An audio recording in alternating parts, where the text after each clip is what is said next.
Home guard और नागरिक सुरक्षा स्थापना दिवस 2024 पर रैतिक परेड का आयोजन किया गया, जहां पे कार्यक्रम में मुख्यमंत्री पुष्कर सिंह धामी ने शिरकत की। यहां पहुंचने पर होमगार्ड जवानों ने मुख्यमंत्री का भव्य स्वागत भी किया।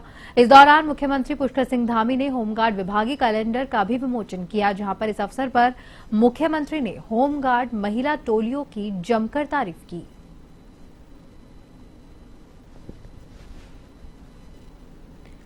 होमगार्ड और नागरिक सुरक्षा का स्थापना दिवस, जहां होमगार्ड और नागरिक सुरक्षा स्थापना दिवस पर परेड का आयोजन किया गया। मुख्यमंत्री पुष्कर सिंह धामी कार्यक्रम में पहुंचे।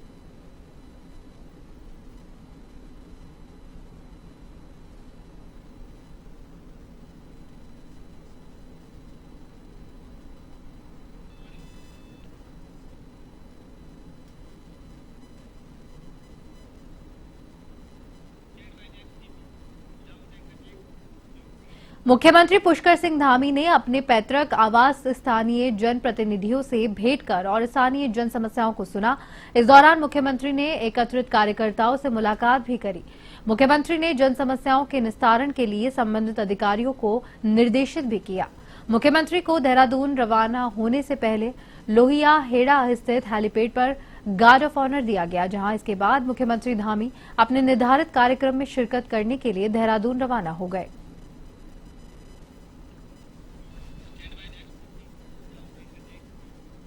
देहरादून को स्वच्छ और सुंदर बनाने के लिए नगर निगम प्रयास कर रही है। नगर निगम के निर्देशों के मुताबिक डोर टू डोर कूड़ा उठाने के साथ ही सफाई व्यवस्था को लेकर निर्देश किया गया है, जहां पर अपर आयुक्त BR बुंदियाल ने कहा है कि शहर की सफाई व्यवस्था सुनिश्चित करने के लिए सेक्टर जोनल के माध्यम से तमाम व्यवस्थाओं को सुनिश्चित किया जा रहा है। इसके साथ ही डोर टू डोर कूड़ा उठाने को लेकर बीते दिनों जो समस्याएं उत्पन्न हो रही थी, उसको भी अब सुचारू कर लिया गया है।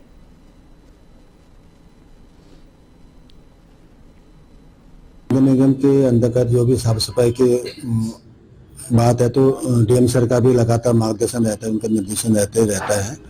इसके साथ साथ भी हमारे डायरेक्टर लेवल में भी और हमारे सचिव महोदय ने भी 2 दिन पहले पूरा क्षेत्र का जो हमारा टेस्टिंग ग्राउंड है और हमारा डंपिंग जोन है, उनका भी निरीक्षण किया है। और हम लोग भी लगातार सेक्टर जोनल के माध्यम से सुबह शाम हम लोग अधिकारी नियुक्त करके हम लोग इसको देख भी रहे। धामी सरकार बेहतर कर अदायगी के जरिए राज्य के विकास में भागीदारी करने वाले 160 व्यापारियों को सम्मानित करेगी, जहां पर वित्त मंत्री डॉक्टर प्रेमचंद अग्रवाल ने पंजीकृत व्यापारी सम्मान योजना को मंजूरी दे दी गई है। बिल लाओ इनाम पाओ लोकप्रिय हमारी स्कीम रही।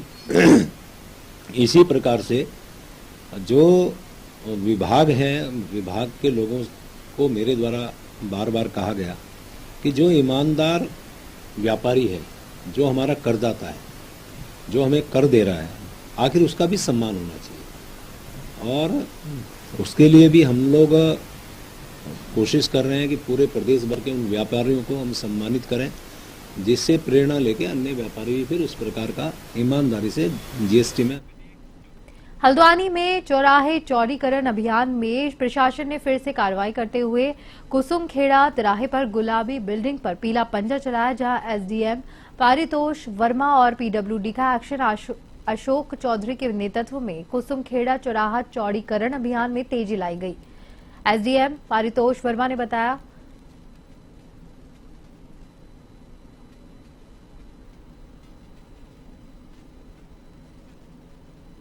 हमारे जो 13 चौराहे हैं उसके चौड़ीकरण में एक कुसुमखेड़ा था। इसमें हमको बहुत अच्छा यहाँ पे स्पेस मिला है। जो काफ़ी समय से ये अतिक्रमण वाली बिल्डिंग थी, इसको तोड़ने के लिए हम लोगों ने इनको नोटिस दिया था, साथ में समय भी दिया था कि इसको तोड़ लें। तो इसमें काफ़ी इन्होंने लंबा समय लगा लिया था। तो अंततः जो है पुलिस प्रशासन और हम सभी लोग यहाँ पर आज इकट्ठा हुए हैं, तो हमने निर्णय लिया है कि इस काम को हमें जल्द से जल्द शीघ्र निपटाना है और जनता के लिए हम इसको समर्पित करें चौराहे के रूप में। कुसुमखेड़ा चौराहे पे एक आवासीय लीज थी, जिसे निरस्त कर दिया गया है। और क्योंकि यहाँ पे लोक निर्माण विभाग को द्वारा सड़क की आवश्यकता बताई गई है, तो इसी की आवश्यकता के दृष्टि ये लीज भी निरस्त की गई है। और इस जगह को लोक निर्माण विभाग को हैंड ओवर भी कर दिया गया है। इसकी बिल्डिंग जो 5 मंजिला भवन था, इसको तोड़ने के लिए भवन स्वामी द्वारा समय मांगा गया था और निर्धारित समय उपरांत भी भवन स्वामी द्वारा क्योंकि भवन को ध्वस्त नहीं किया गया, इस कारण आज यहाँ पे कांग्रेस के देहरादून निकाय चुनाव प्रभारी प्रकाश जोशी ने मसूरी के कांग्रेस भवन में कार्यकर्ताओं के साथ बैठक की, जहां नगर निकाय चुनाव और जिला पंचायत चुनाव को लेकर रणनीति पर चर्चा की गई। प्रकाश जोशी ने सभी कांग्रेस कार्यकर्ताओं को संगठित होकर चुनाव मैदान में उतरने का आह्वान किया।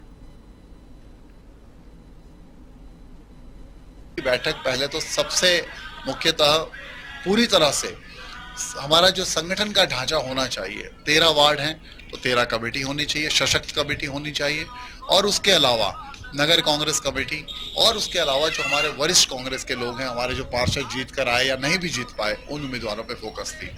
अगले 7-8 दिन के अंदर लगभग 13 तारीख तक 14 तारीख तक हम 13 के 13 वार्डों के अंदर एक सशक्त कमेटियां बनाएंगे, वार्डों की बैठकें होंगी और उसके बाद जो वहाँ उस वार्डों के कांग्रेस जन हैं वो मिलकर तय करेंगे कि वहाँ कांग्रेस का।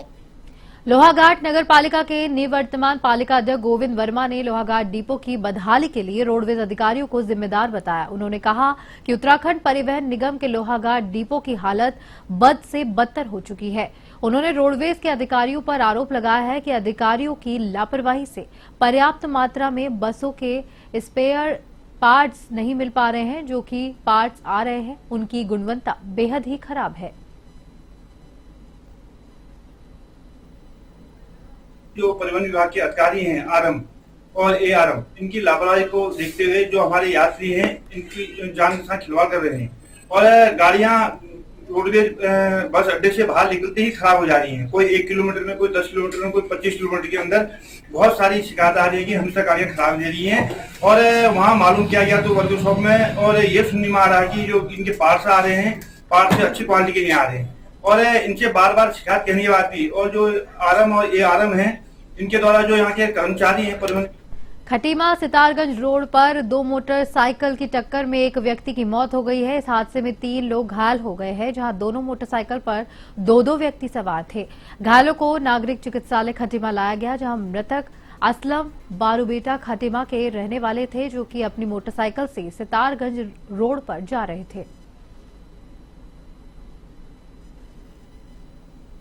ये चारू बेटा के थे, ये ठेकेदार थे, तो ये इनके देखने जा रहे थे तो भोड़ में इनका एक्सीडेंट हुआ। इनका नाम मोहम्मद असलम है, ये चारू बेटा के निवासी हैं। कौन सी मोटरसाइकिल? ये बुलेट से थे, इनका पल्सर बाइक से एक्सीडेंट हुआ। तो ये 2 लोग, ये 9:30 बजे के एक्सीडेंट हुआ। ये 2 लोग थे, तो ये पीछे बैठे थे, खत्म हुई, ये पीछे बैठे थे, जो आगे चला। प्रदेश में लगातार बढ़ रही सड़क दुर्घटनाओं को लेकर परिवहन विभाग सख्त नजर आ रहा है। जानकारी देते हुए आरटीओ प्रशासक सुनील शर्मा ने कहा कि पिछले लंबे समय से प्रदेश में सड़क दुर्घटनाओं का ग्राफ तेजी से बढ़ रहा है। ऐसे में हमारी ओर से 5 इन्फोर्समेंट टीमों को दिन और रात में अभियान चलाने के निर्देश दिए हैं, खासकर ऐसी जगह जहां पर स्कूल, हॉस्टल्स के साथ ही जिन क्षेत्रों में शराब का सेवन किया जाता है, उन इलाकों में अभियान को और तेज किया गया है। कोई देर रात में अगर कोई नौजवान जाते जाते दिखते हैं तो उनके घर पर हम फोन पर बात भी करते हैं कि क्या वो घर वालों की जानकारी के अंतर्गत बाहर आए हैं कि नहीं आए। इसके अलावा हमारे द्वारा ओवर स्पीड के खिलाफ चालान किए जा रहे हैं। जो भी देहरादून में आने वाले मुख्य मार्ग है वहां पर हमारी ओवर स्पीड को कैच करने के लिए गन्स लगाई गई है। ओवर स्पीड का चालान होने पर हम उनके लाइसेंस को सस्पेंड कर रहे हैं। और मैं आपके माध्यम से बताना चाहूंगा, कोई भी शराब पीकर अगर गाड़ी चलाता हुआ पाया गया तो हम लाइसेंस सस्पेंड। उत्तराखंड में बारिश बर्फबारी का इंतजार खत्म होने जा रहा है, जहां मौसम विभाग ने 8 और 9 दिसंबर को प्रदेश भर में हल्की बारिश और 2500 मीटर से ऊंचाई वाले इलाके में बर्फबारी की संभावना जताई है।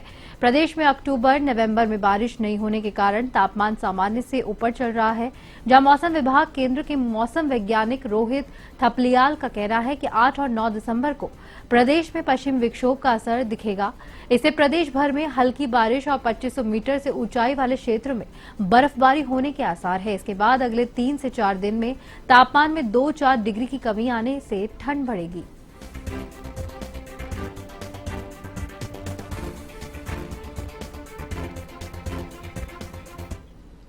लोहाघाट के टाडा डूंगा क्षेत्र रहने वाले दीवान सिंह बोहरा और कमला देवी ने एसपी से 13 दिन से लापता बेटी को खोजने की मांग की है। उनका 28 वर्षीय युवक दीपक सिंह बोहरा 25 नवंबर 2024 को सुबह अपने हिटलर मार्केट गैराज से अचानक से लापता हो गया। लापता युवक के परेशान मां बाप, भाई और अन्य लोगों के साथ लोहाघाट थाने पहुंचे और पुलिस से उसके बेटे को जल्द से जल्द ढूंढने की मांग की गई। दीवान सिंह बोहरा और कमला देवी ने पुलिस पर मामले को गंभीरता से न लेने का आरोप भी लगाया, जबकि जांच अधिकारी एसआई कुंदन बोहरा ने बताया कि पुलिस युवक की तलाश में जुटी है।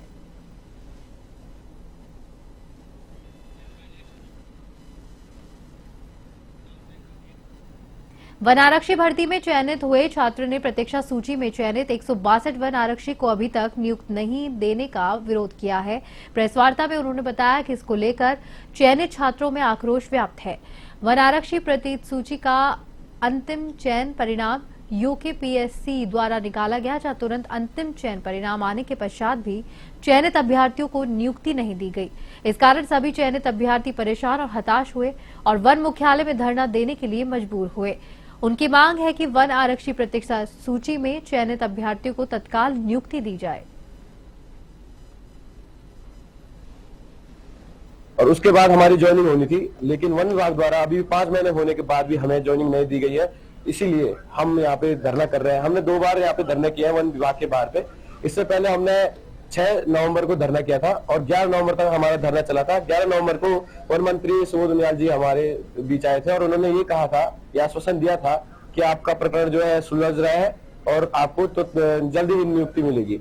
मैं वन आरक्षी प्रतीक्षा सूची में चयनित अभ्यर्थियों में से मैं भी एक हूँ। वन आरक्षी प्रतीक्षा सूची का जो परिणाम जारी किया गया था उत्तराखंड लोक सेवा आयोग द्वारा 19 जुलाई 2024 को जारी किया गया था और परिणाम जारी हुए 5 महीने हो चुके हैं, लेकिन हम सभी अभ्यर्थियों को अभी तक ज्वाइनिंग नहीं मिल पाई है। हम सभी भाई और बहनें मिलकर वन विभाग के गेट पर धरना दे रहे हैं। हम पूरा दिन वहाँ बैठे रहते हैं धूप में। वहाँ पर हमें आकर कोई एक बार भी कोई अधिकारी हमें आकर ये नहीं पूछता है कि तुम